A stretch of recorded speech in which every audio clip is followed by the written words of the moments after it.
seleção brasileira? Pois é, confesso que eu não vi nenhum dos dois jogos. Nem contra o Uruguai, nem contra a Venezuela. Mas você é cego, você não vê. Não, vê é sinônimo de assistir, de acompanhar. É bizarro. A minha maior alegria da seleção brasileira foi realmente o Lucas Perry e o Adrielson terem sido convocados, porque é um reconhecimento ao trabalho do Botafogo, já que eles vão ser vendidos mesmo, ao final do campeonato, é uma valorização para eles, é uma valorização para o Botafogo também. Já se fala que em vez de 78 bilhões, o Botafogo pode vender eles por mais de 100 milhões, ou seja, a gente ganhou bastante com os dois indo para a seleção, isso é ótimo. Mas acho que a seleção, cara, já há alguns anos, ela perdeu um pouco desse encanto, né? Não sei, uma série de fatores, né? E a gente vai analisar um pouquinho aqui. Eu convido vocês a assistirem esse vídeo. Se vocês gostam do tema, nessa análise como você nunca viu, eu sou Marcos Lima e esse é o História de Cego, o canal que vê a vida de um modo totalmente diferente. Pois é, quando a seleção perdeu da Croácia na Copa de 2022, né? Claro que eu fiquei chateado, óbvio, eu queria que o Brasil tivesse ganho, mas não é a mesma sensação de quando o Brasil perdeu aquela Copa para a França, né, que o Henry fez aquele gol, o Roberto Carlos abaixou para ajeitar o meião, seja lá para o que for. Aquele dia eu fiquei desolado. Tinha uns repórteres da Globo lá em casa, tinha um monte de amigos meus cegos.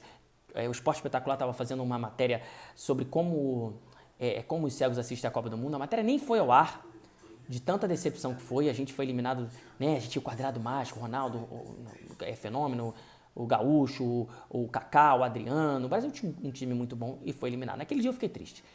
Enquanto a Croácia queria que tivesse ganho, mas não foi aquele envolvimento. E eu acho que a seleção brasileira é um pouco isso, assim, vai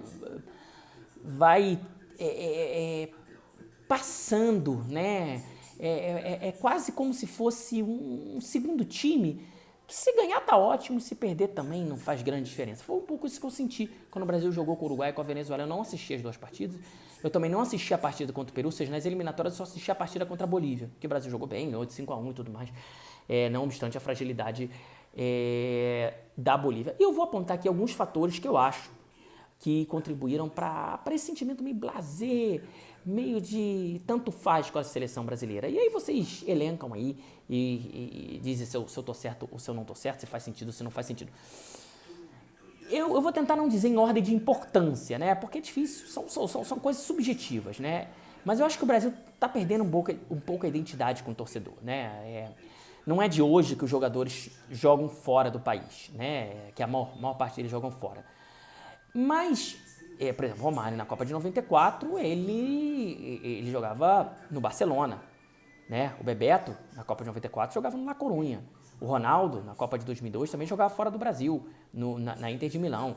O Ronaldinho também não jogava no Brasil, o Kaká não jogava no Brasil, o Kaká era reserva naquela Copa, né? O Rivaldo também não jogava no Brasil. Mas eles eram de alguma forma identificados com algum time aqui, né? Rivaldo com Palmeiras, o Ronaldo Fenômeno um pouco menos, porque ele saiu muito cedo, mas identificado com o Cruzeiro, Ronaldinho Gaúcho muito identificado com o Grêmio, Romário na Copa de 94 muito identificado com o Vasco, Bebeto com aquela coisa de Flamengo e Vasco. Eram jogadores que despertavam um pouco a paixão do torcedor, a paixão clubística, né? Porque, cara, torcer para clube é diferente de torcer para seleção. Eu vou fazer depois um vídeo mais sobre isso e conversando com vocês. Mas torcer para clube é diferente, né? Torcer para clube é como se fosse nós contra todos. Seleção não é isso. Mas de uns tempos para cá, primeiro que os jogadores começaram a não ter tanta identificação assim com clubes. Claro que existe identificação com clubes, né? Mas não tanto mais. E começou a ter um fenômeno de jogadores que a gente não conhecia, que nunca jogaram no Brasil e estão na seleção, claro, por serem brasileiros, por serem bons e tudo mais, mas que com identificação zero com o futebol brasileiro. E assim, quando eu falo isso, eu não estou falando mal dos jogadores. Rafinha, para mim, é um grande jogador, mas parece que ele jogou no Avaí aqui na base. Eu acompanho o futebol de uma forma bastante robusta e nunca tinha ouvido falar nele acho que ele chegar no Leeds, assim, até ele chegar na seleção brasileira. O Ian Couto, que foi lateral dessa vez na seleção, que joga no Getafe? Não, acho que ele joga na Espanha, na Itália. Agora já até acho que joga no Getafe, né? No grupo City. Eu nunca tinha ouvido falar dele, de verdade. E olha que eu acompanho, eu leio. Eu não assisto jogos do Getafe, apesar de estar fazendo. Cara, tô falando de Getafe, esquece. É Girona. Eu não assisto jogos do Girona. né? Ou jogos do Campeonato Espanhol, mas eu leio bastante, eu leio sobre jogos, nunca tinha ouvido falar dele. Carlos Augusto, lateral esquerdo da seleção, que talvez os corintianos conheçam porque foi da base do Corinthians, eu não conheço. Nunca ouvi falar. E ele joga na Inter de Milão, que é um time grande. E assim vamos com outros jogadores. Então a seleção primeiro perdeu um pouco a identificação com os jogadores, com os clubes, e depois a seleção perdeu a identificação mesmo com o Brasil. Né? Os caras jogam porque são brasileiros, mas a carreira deles futebolística nunca foi feita no Brasil. E isso é complexo, porque a gente está torcendo quase para uma seleção que a gente não conhece. Acho que esse é o primeiro ponto. O segundo ponto é que talvez formou-se uma geração de brasileiros que não veem mais o Brasil como protagonista no futebol mundial. O Brasil ganhou a Copa de 2002 e depois de 2006 a 2022 foram 1, 2, 3, 5 Copas do Mundo, das quais em 4 a gente foi eliminado nas quartas de final, em uma a gente foi eliminado na semifinal, que foi a Copa aqui no Brasil, que foi aquele vexame incrível do 7-1. E, cara, quartas de final. A gente parou na quarta de final para a França, parou na quarta de final para a Holanda, parou na quarta de final para a Bélgica, parou na quarta de final para a Croácia. Ou seja, o Brasil fez campanhas medianas. A Croácia, por exemplo, nesse meio do caminho, chegou a uma final de Copa do Mundo e a uma semifinal. A Holanda chegou a uma semifinal, a uma final de Copa do Mundo em 2010. Enfim, os países, eles constroem histórias, né? A Alemanha chegou na final da Copa de 2014, a França chegou na final da Copa de 2006, chegou na final da Copa de 2022, perdeu para a Argentina, e foi campeã, claro, em 2018. Então, assim, o Brasil parece estar ficando para trás na construção do futebol, né? Os garotos jovens que nasceram em 98, 2000, que não viram o pentacampeonato, para eles o Brasil não é o país de futebol. Para eles o Brasil é mediano, para eles o Messi é muito maior do que qualquer jogador que vestiu a camisa brasileira nesses anos. Para eles a seleção argentina tem muito mais mística. Olha que a Argentina também não fez grandes campanhas, mas a Argentina foi campeã em 2022, chegou na final da Copa em 2014, perdeu para a Alemanha. Então a Argentina teve mais protagonismo que o Brasil nesse meio termo. Então é uma geração que já não se acostumou a ver o Brasil como protagonista, mas eu acho que a pior coisa que aconteceu com a seleção brasileira foi esse envolvimento em política, que envolveu nessa divisão que tange o Brasil de uma forma muito triste nos últimos anos. A camisa da seleção brasileira virou apetrecho político e tudo mais. Os jogadores brasileiros botaram muito a cara com política. E assim, é o direito de cada cidadão tem o direito de expressar sua opinião política. A gente vive numa democracia, mas isso acabou desgastando muito a relação do torcedor com a seleção brasileira, porque virou uma coisa política, né?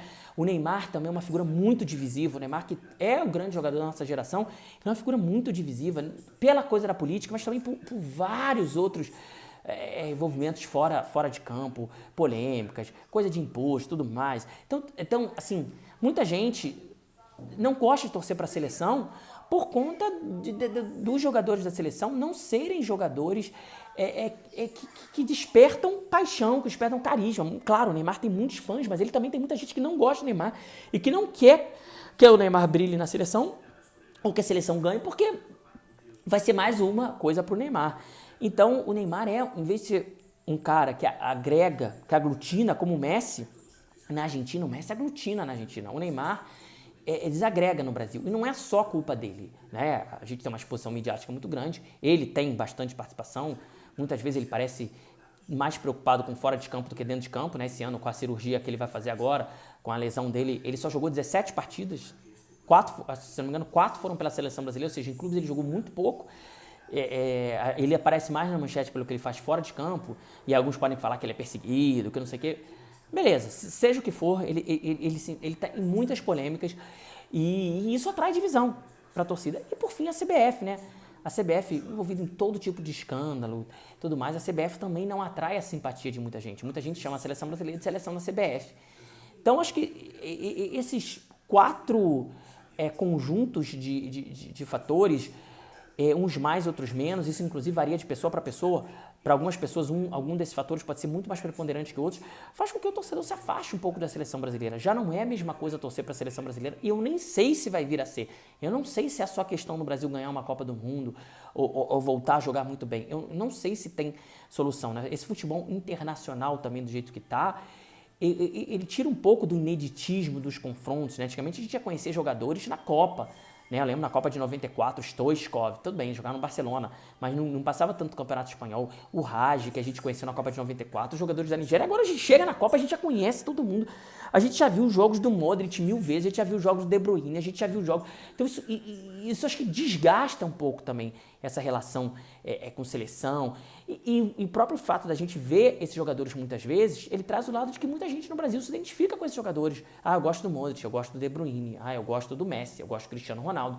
E isso se sobrepõe ao gostar dos jogadores da nossa seleção. Eles já não têm identificação com os nossos clubes, eles já não atuam no Brasil, eles já jogam fora do Brasil a maior parte do ano, e eu acho que isso tem muito a ver também com o Brasil e com a forma como a seleção brasileira vem não despertando paixões. Sem falar nos ingressos caros, no elitismo dos Jogos do Brasil no território brasileiro e tudo mais e tal. Isso é um assunto que também dá pano para manga. Você concorda? Você discorda?